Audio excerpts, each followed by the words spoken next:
सात संगत जी, प्यार से कहना धन निरंकार जी। आज समागम का इस रूप का जो तीसरा दिन और सभी ने आज भी भक्ति में अनमोल वचनों को ग्रहण किया। विस्तार हर पहलू में कैसे करना है, जो ये शिक्षाएं ली उनको अपने जीवन में उतारने का भाव भी कि संतों ने जो समझाया वो सिर्फ आज के लिए ही नहीं या पिछले 3 दिनों का ही नहीं सिलसिला, वो एक रूप, एक साल, एक ज़िंदगी के लिए है वो शिक्षाएं। और ये भी पिछले दिनों से हम जो देख रहे हैं कि कैसे ये धुंध और ये पोल्यूशन का रूप और थोड़े ही डिस्टेंस तक क्लैरिटी है, उसके बाद धुंधला दिख रहा है। तो ध्यान ऐसे ही गया कि कैसे ये धुंध को भी अक्सर वहम हो जाता है कि इसका इतना विस्तार है कि ये हर जगह है, और संसारिक रूप में या किसी सड़क में या कहीं पे भी एक जब धुंध दिखती है तो आगे वो रास्ता नहीं दिखता। फिर ये भी पता नहीं होता कि आगे रास्ता है या वो एक डेड एंड है। तो फिर भी एक ये अपने आप में धुंध को अगर गुमान ना जाए कि इतना विस्तार मेरा कि और हर जगह ही फैल गई हूँ, तो बस वो वर्षा आने की देर या हवा चलने की देर, कैसे वो धुंध भी छट जाती है। फिर तो बात वही, अगर हम आध्यात्मिक रूप में भी देखें कि कैसे एक ये पहलू भी कि हम एक ज्ञान तो ले लिया, ये रोशनी जीवन में आ गई, फिर भी अगर वहम भुलेखों के धुएं में ही हैं तो फिर एक सच्चाई हाथ होने के बावजूद भी एक कुछ हासिल तो किया ही नहीं, एक गुमान में ही रहे कि अब तो ब्रह्म ज्ञान लेके हम निरंकारी हो गए हैं, एक मुक्ति के हकदार हो गए हैं। पर वहाँ खुद ही तो हमने एक नई बाइफिकेशन, एक और बायसनेस का चश्मा पहन लिया कि हम निरंकारी हैं और बाकी नहीं हैं। तो ये भी एक जो फाइन लाइन हम खुद ही एक भेदभाव के बना देते हैं। एक जहाँ पहले तो भेदभाव सिर्फ इंसान शायद जाति पाति के आधार पे बनाता था, पर आजकल तो कितनी और एक अच्छे स्कूल, एक सरकारी स्कूल, एक प्राइवेट स्कूल या फिर एक ग्रामर स्कूल, एक ऐसे अपग्रेडेड लाइफस्टाइल के ऊपर भी भेदभाव होने लग गया है कि हमारा जो पता है ये तो शहर का सबसे पॉश एरिया है, या कोई भी और एक नए नए तरीके कि कौन सी फ़ोन में ऐप है, कौन सा फ़ोन है, उस हिसाब से हम ज़्यादा श्रेष्ठ और अलग और अच्छे हो गए हैं दूसरों से। तो सिर्फ वो चाहे एक अब वो समय नहीं चाहे कि हम कोई जातियों में या फिर रंग नस्ल के आधार पे, पर ये जैसे जैसे ज़माना इवॉल्व हो रहा है, ये नफ़रत करने के कारण भी और अलग अलग बनते जा रहे हैं। तो बात वही कि ये ब्रह्म ज्ञान लेकर भी अगर हम छोटी छोटी संकीर्णताओं में ही रह गए तो फिर ये रोशनी होने के बावजूद भी अगर धुंध है तो नज़र कुछ नहीं आना। तो ये एक परमात्मा का जिन्होंने जीवन में आधार लिया, उन्होंने ही अपने जीवन में हर समय के लिए ये सच्चाई का एहसास करते हुए सब खुद भी साफ साफ देखा है, और ये भी इंश्योर किया है कि कोई और भी अगर इस रास्ते पे है तो उनको भी साफ साफ दिखे, वरना तो संसार में कोई ना कोई इंसान मिल ही जाएगा जो बहुत वहम और डाल देगा कि अगर क्लैरिटी खुद को है भी तो भी कुछ ऐसी बात कर देगा कि हम खुद ही कंफ्यूज हो जाएं, हम खुद ही एक अलग से ही ख्यालों में चले जाएं। एक कहानी भी इसी तरह कि कैसे एक इंसान जो एक अपनी बहुत ही सिंपल लाइफ में एक दिन अरदास कर रहा है परमात्मा से कि परमात्मा आप मेरे जीवन में आ जाओ, आपकी पहचान हो जाए। तो उस इंसान के पास भेड़ें थीं, तो वो ऐसे ही बोलता है फिर कि आप आ गए तो ये जितनी भी मेरे पास भेड़ें हैं इनकी मैं खुद अपने हाथों से स्वेटर बना के आपको अर्पण करूँगा। और वहीं कोई पढ़ा लिखा इंसान आकर, जो उस तरह से बहुत ही ज्ञानी, वो आकर उसको समझाता है कि आप ये क्या अरदास कर रहे हो, जिस परमात्मा ने भेड़ बकरियां बनाई हैं उनको आप क्या ही बना के दोगे। मैं सिखाता हूँ कि कैसे अरदास करनी है। और कुछ तरीके की अरदास बता देता है जो वो रट लेता है। और अब वो एक उसी तरह से उस दूसरे इंसान के भाव को कॉपी पेस्ट करके, शब्दों को कॉपी पेस्ट करके एक अरदास बना चुका है। और अब वो कहानी में जैसे आगे होता है कि फिर एक दिन परमात्मा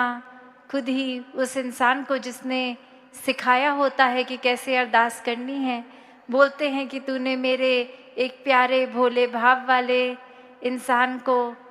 क्यों करप्ट कर दिया है। उसके भावों का ही मैं प्यार, उसके से प्यार करता था भावों के कारण, और वो बहुत ही एक दिल से कुछ भी अरदास करता था तो वो बहुत अच्छा लगता था। और अब उसके भोलेपन को भी तुमने कुछ रटी रटाई चीज़ें सिखा दी हैं। वो बस वही बात बोलता है और अपने भावों से अब बिल्कुल खाली हो गया है, क्योंकि उसके मन में तुमने डर डाल दिया है कि इस तरह से अरदास अगर नहीं होगी तो वो अरदास कबूल नहीं होगी, या फिर वो खुद ही इंसान गलत है जो गलत तरीके से परमात्मा से बात कर रहा है। तो बात यही कि ये हमने चाहे कहानी की रेलेवेंस क्या है क्या नहीं, या किस तरह से लिखी गई, पर बात वही कि ये निराकार से तो भावों का एक भक्ति में रिश्ता है। और यहाँ ज़रूरत है हमें अपने भाव के विस्तार की, अपने इनोसेंस को कायम रख के, कि ये एक सिर्फ बात वो नहीं कि एक ऐसे अक्सर दुनिया समझती है कि अगर भोले हैं तो संसार रूप में बहुत कोई ना कोई फ़ायदा उठा लेगा,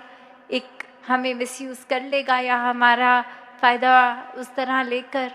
हम फिर बहुत ही लूजिंग एंड पे होंगे, एक हारे हुए इंसान हो जाएंगे। पर जहाँ भोलेपन की बात होती है भक्ति में, वहाँ चेतनता की भी होती है कि यहाँ एक किस तरह एक ही भक्त है जो बहुत भोला भी है और पूरी तरह से चेतन है। तो यही एक जो डिफरेंस आता है कि जब मन में खुद के चतुर चालाकियाँ नहीं हैं और वो अलर्टनेस रखकर हर समय निरंकार को याद रखते हैं, तो फिर कुछ नुकसान भी नहीं होता और ये भावों से भक्ति भी हो जाती है। तो जीवन में जहाँ ये विस्तार की तो परिभाषा पिछले 3 दिनों से हम कहाँ कौन से पहलू में कर सकते हैं। किसी संत ने प्यार के ऊपर जिक्र किया, विनम्रता के, करुणा के, किसी ने बोला कि नेगेटिविटी से मुक्ति लेना भी एक तरह का विस्तार है, किसी ने आउटरली विस्तार की बात करी और किसी ने बोला अपने अंदर इंटरनल विस्तार कैसे करना है। तो ये और भी जितने पहलू जोड़ दिए जाएं, ये विस्तार को करना ही असीम की तरफ है, और ये परमात्मा असीम है, इसका कोई अंत नहीं है। तो जब जो भी चीज़ इसके साथ जोड़ेंगे वो अपने आप में ही असीम हो जाएगी। तो भाव सिर्फ यही कि जब ये ब्रह्म ज्ञान की समझ आ जाती है तो वहीं पे एक, जैसे दासी जिक्र कर रही थी, कि वो धुंध के कारण एक डेड एंड ना फील हो, एक ये ना लगे कि अब हमें सब कुछ आ गया है, और वहाँ से ये ब्रह्म ज्ञान से ही ये जर्नी शुरू किया जाए और ये असीम की ओर परमात्मा के साथ जुड़ के हर पॉजिटिव पहलू को और आगे से आगे बढ़ाते चले जाएं। जहाँ तक एक ह्यूमन कैपेसिटी है, परमात्मा को जब शामिल कर लिया तो कुछ वो कैपेसिटी भी फिर एक छोटी सी ही चीज़ रह गई, उसके भी बियॉन्ड चले गए, एक आगे चले गए। तो ऐसा विस्तार हर पहलू में पॉजिटिविटी लेकर हर कोई करता चला जाए तो समय तो अपनी सीमा से एक आगे बढ़ ही रहा है। तो बस यही भाव थे कि सभी अपने शहरों से या उससे पहले भी एडवांस सेवा में भी आए, अभी वाइंड अप सेवा तक भी रुकेंगे। और कैसे चाहे ओस इतनी पड़ी, ठंड इतनी पड़ी, टेंट जैसे भी थे उसमें सर्दी भी लगी होगी हवा से और वो गीलापन भी, साथ में सबके बुजुर्ग और बच्चे और किसी की कैसी हेल्थ कंडीशन, ये एक इस समय पोल्यूशन लेवल भी ऐसा कि शायद सांस भी ठीक से नहीं आ रही, तो भी किसी के भाव में कमी नहीं आई कि ये भक्ति करने, ये संतों के वचन सुनने, यहाँ समागम करने अपने दूर दूर शहरों से भी आ पहुँचे हैं। एक यही भाव रख के कि और संगत के साथ मिलकर जब ये समागम होगा तो हमारे जीवन में भक्ति का विस्तार होगा।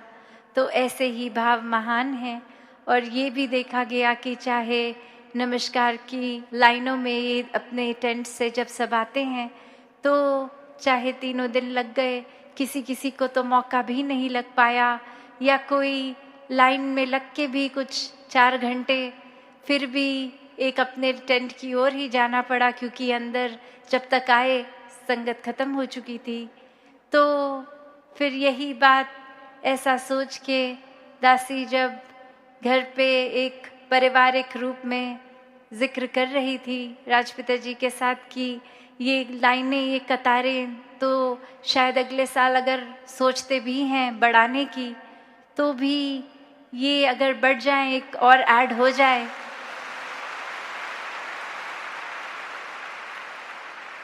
तो फिर ख्याल आया कि शायद ये ऐड हो गई तो जो लास्ट की लाइन होगी उधर अगर कोई बुजुर्ग होंगे जिनकी नज़रें ठीक नहीं, उनको शायद स्टेज की ओर क्लियर दर्शन ना हो पाए। तो फिर यही ख्याल आया कि आने वाले दिनों में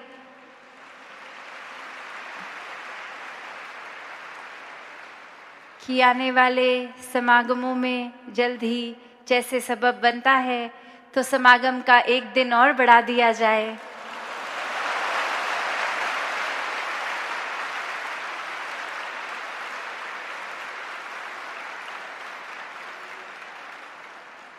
उससे फिर ये इनकन्वीनियंस महापुरुषों की भी नहीं होगी कि इतने पहले लाइन में लग के